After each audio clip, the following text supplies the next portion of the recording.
최순실 씨에 대한 1심 선고 결과에 대해서 의견 듣겠습니다. 국정농단 의혹 사건 진상규명을 위한 국정조사특별위원회 위원이었었죠. 더불어민주당 박영선 의원 연결합니다. 안녕하세요. 네, 안녕하십니까. 먼저 오늘 1심 선고에 대한 전반적인 평가부터요. 네, 전반적으로는 국민들이 납득할 만한 부분에 선고가 있었다라고 생각이 됩니다. 네. 다만 이제 그 벌금 180억 부분에 대해서는 네. 이 최순실이라는 사람이 그 동안에 여러 가지 했던 죄과라든가 아니면 숨겨놓은 재산이 상당할 것이다라는 이런 어떤 부분과 비교해봤을 때는 너무 이것이 축소된 것이 아니냐는 그런 비판이 있을 수 있겠습니다만은 네. 그래도 오늘 재판은 국민들의 상식선에서는 납득이 될 수 있을 것이다. 저는 이렇게 보고 있습니다. 방금 네. 언급하셨는데 검찰이 징역 25년 구형했는데 징역 20년 선고했으니까 네네. 어느 정도 검찰의 구형량을 대부분 반영했다 이렇게 말할 수 있는 거겠고요. 네, 중형이 선고된 거죠. 네네. 벌금을 근데 1,185억 원을 구형했는데 180억으로 줄은 부분. 네. 그걸 조금 아까 언급하신 거잖아요. 네네네. 왜 이렇게 대폭 줄어들었나요? 그 재판부의 논리는 뭡니까? 이거는 그냥 필요적 부분만 아마 이제 인정을 한 것 같은데요. 이 부분에 있어서는 법리적으로 판사가 이 사안을 어떻게 들여다보느냐에 따라서 예. 지금 현재까지 이 최순실이라는 사람이 한 여러 가지 어떤 사안의 뒷부분까지를 감안하지 않았다. 이렇게 생각이 됩니다. 네. 네. 네. 그러니까 딱 그냥 빼도 박도 못하는 것만 벌금으로 딱 인정한 거다. 그렇게 보입니다. 네네. 예. 네. 어쨌든 간에 징역 20년이라고 하는 중형이 선고된 결정적 이유는 이제 뇌물죄가 유죄가 되면서인 거 아니겠습니까? 그렇습니다. 그러니까 얼마 전에 있었던 이재용 항소심과는 상당히 많은 차이점이 있죠. 예. 그러니까 대표적으로 예를 들면 말 부분의 뇌물죄를 인정한 부분이라든가요. 예. 그러니까 승마의 소유권을 이제 인정을 한 거죠. 최순실에게 소유권이 있다. 예. 네네. 그리고 안종범 수첩의 증거 능력을 인정을 한 부분이라든가. 예. 이런 부분에 있어서는 항소심 재판과는 아주 차이가 많이 있습니다. 네. 그런데 이제 롯데의 신동빈 회장 조금 이따 또 여쭤보겠습니다만은 그 벌금 70억 유죄로 인정돼서 실형 선고받고 법정 구속되지 않았습니까? 예. 또 SK도 89억이 지금 뇌물로 인정이 된 거예요. 이번 재판에서. 네네네. 상대적으로 삼성의 뇌물 액수가 인정된 건 72억밖에 없단 말이에요. 그렇습니다. 네. 이 대목에서 이재용 부회장의 1심 선고와 2심 선고 내용이 많이 달라지지 않았습니까? 그렇습니다. 근데 요번 재판은 네. 이재용 부회장에 대한 1심 선고와 2심 선고의 한 중간쯤에서 절충했다. 이렇게밖에 안 보이거든요. 어떻게 생각하세요? 그 부분이 이제 바로 이제 그 제3자 뇌물죄 부분인데요. 네. 그러니까 예를 들어서 미르재단이라든가 영재센터라든가 이제 이런 부분에 있어서 이것을 이제 무죄로 본 것이죠. 네네. 근데 이제 이 부분은 저는 생각이 다릅니다. 왜냐하면 이 영재센터라든가 미르재단 이런 것들은 뇌물을 받기 위한 수단으로 재단을 만든 것이거든요. 네. 그런데 재판부는 이 제3자 뇌물죄를 어떤 식으로 지금 보고 있냐면 교회나 사찰에 우리가 헌금을 갖다 내는 네. 이제 그런 것으로 이제 이렇게 포괄적으로 지금 보고 있는데요. 예. 저는 만약에 재판부가 이러한 시각으로 이것을 이제 재판을 했다면 예. 국회에서 이 부분은 좀 더 입법을 강화할 필요가 있지 않느냐. 네. 그러니까 뇌물을 받기 위해서 수단으로서 어떤 재단을 만들었을 경우에는 네. 이것이 무죄가 될 수 없도록 하는 부분에 좀 더 법조문을 명확히 할 필요가 있겠다. 이런 생각이 듭니다. 네. 예. 그러면서 또 롯데와 SK의 그 재단 출연금은 뇌물로 받단 말이에요. 네. 그러면서 그러니까 이재용 부회장이 경영권 승계를 목적으로 분명한 명시적 청탁을 한 것은 또 인정 안 한 거 아닙니까? 그렇습니다. 이건 그러니까 이재용 부회장 2심 재판부하고 같은 판단이잖아요. 요 대목 어떻게 보세요? 그 대목에는 저는 동의할 수 없는 거죠.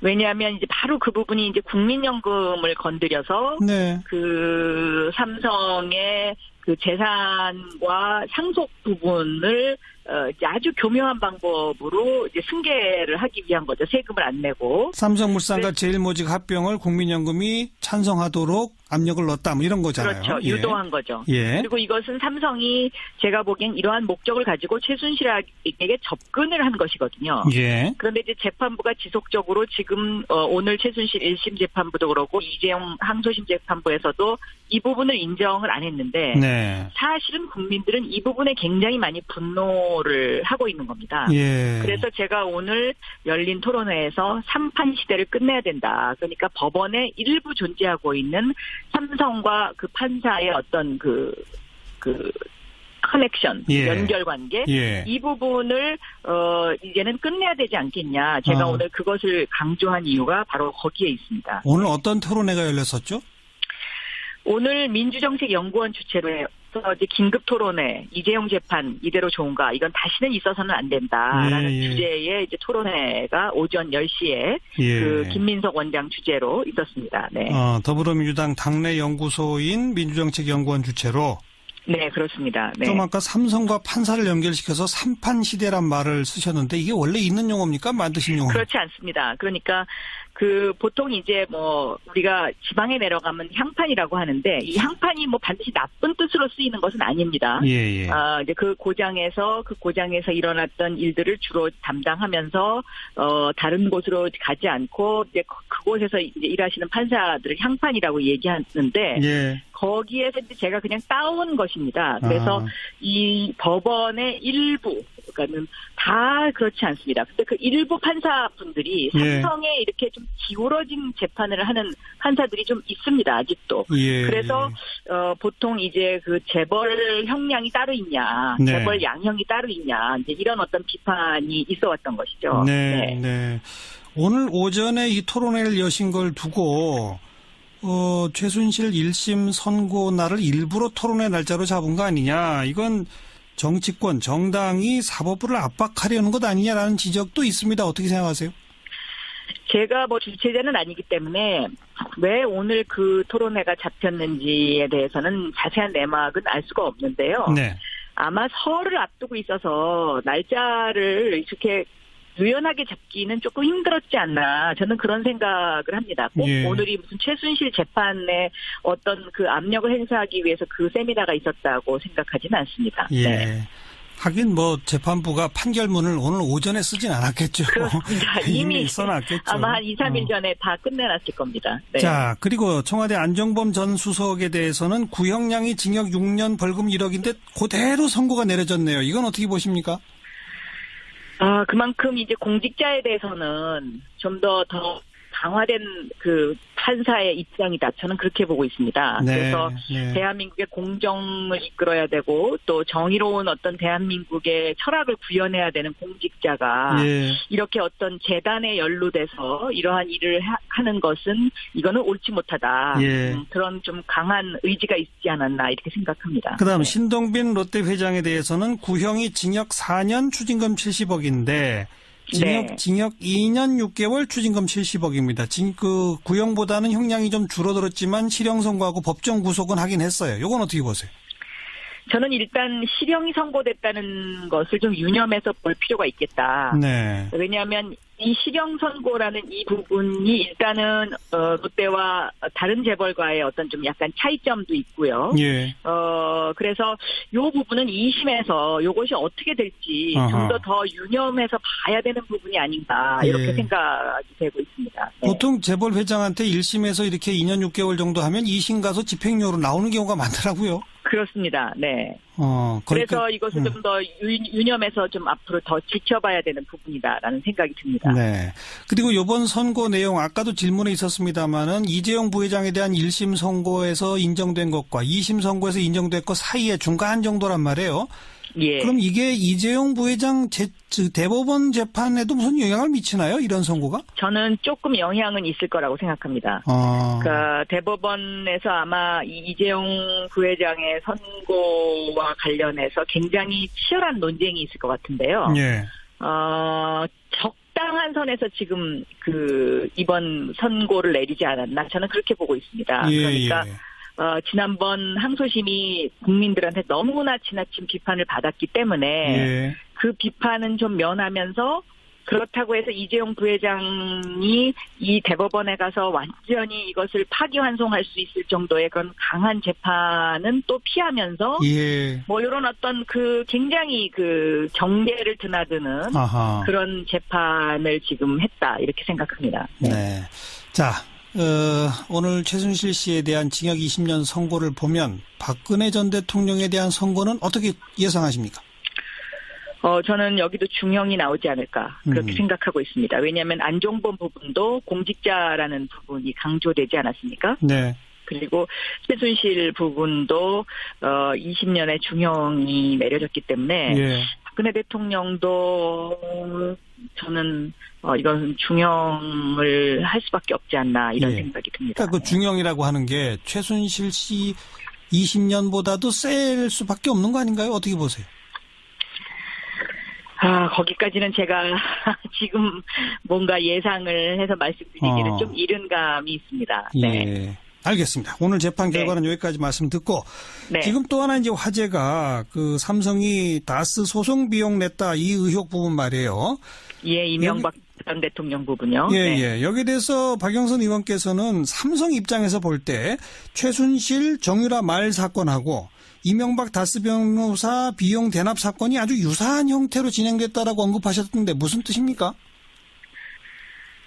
저는 만약에 검찰의 그 수사가 만약에 이것이 사실로 밝혀지면은 네. 이거는 뇌물이다라고 보고 있습니다. 네. 그러니까 그 삼성이 다스의 변호사 비용을 대납해 준 것은 결과적으로 다스가 이명박 대통령의 것이라고 생각했기 때문에 예. 그것을 대납을 해줬지. 예. 그렇지 않고는 그 왜 대납을 해주겠습니까? 예, 예.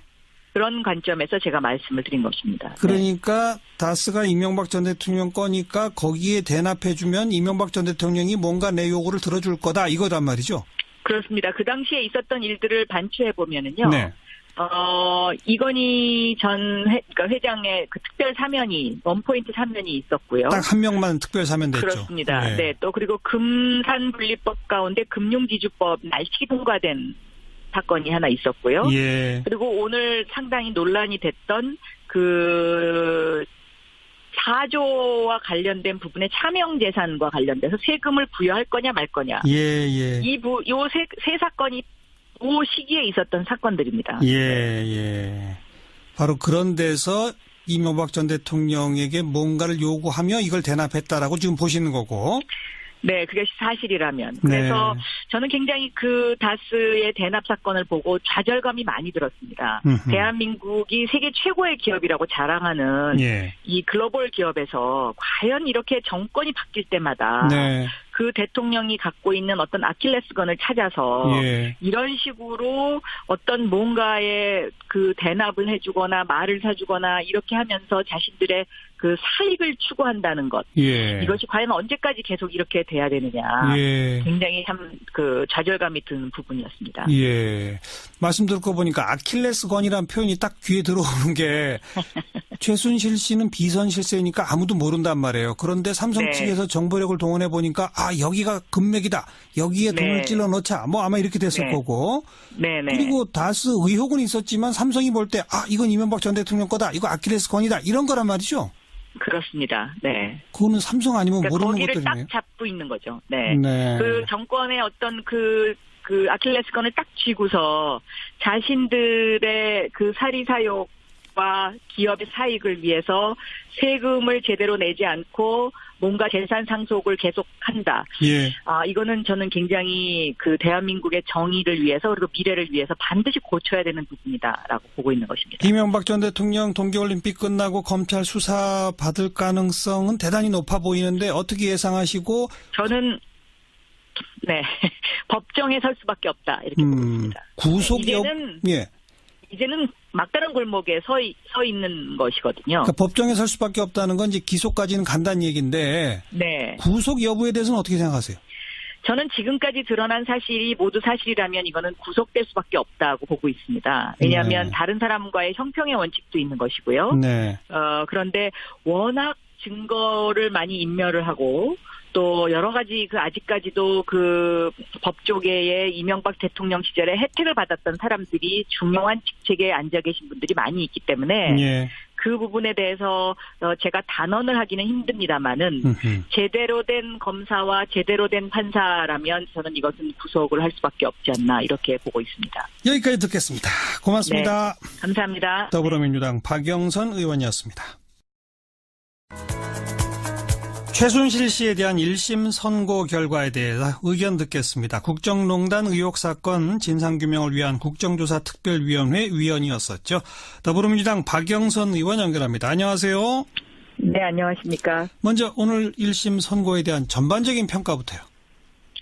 네, 전반적으로는 국민들이 납득할 만한 부분에 선고가 있었다라고 생각이 됩니다. 네. 다만 이제 벌금 180억 부분에 대해서는 네. 이 최순실이라는 사람이 그동안에 여러 가지 했던 죄가라든가 아니면 숨겨놓은 재산이 상당할 것이다라는 이런 어떤 부분과 비교해봤을 때는 너무 이것이 축소된 것이 아니냐는 그런 비판이 있을 수 있겠습니다만은 네.